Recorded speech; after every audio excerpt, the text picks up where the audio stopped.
বাংলাদেশের দুজন উপস্থাপিকা, ফেসটা ব্লার করে দিলাম কারণ এনাদেরকে প্রমোট করার আমার কোনো ইচ্ছা নাই, বিভিন্ন প্রোগ্রামে তারা অদ্ভুত কুরুচিকর বিষয় নিয়ে কথা বলে, ইনডিরেক্টলি বা ডিরেক্টলি সুগার ড্যাডি নিয়ে কথা বলে। তার মানে এটা এত ইজি?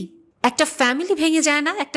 একটা পুরুষ মানুষ 40-50 বছরে সুগার ড্যাডি হচ্ছে, আপনি ওনার ওয়াইফ, আপনি 40টা বছর 50টা বছর ওনার স্ট্রাগলে আপনি ওনার পাশে ছিলেন, আর এখন 40-50 বছর পরে ওনার যখন হাতে অনেক টাকা, উনি যখন এস্টাবলিশ, উনি তখন একটা 20 বছরের তরুণীকে নিয়ে নিচ্ছে বেছে, টাকা দিচ্ছে আমার শয্যাসঙ্গী হও, টাকা দিচ্ছে আমার সাথে একটু ঘুরে আসো, এবং ওই ভদ্র মহিলা তার অনুষ্ঠানে এটাকে প্রমোট করে। তোমার কয়টা সুগার ড্যাডি?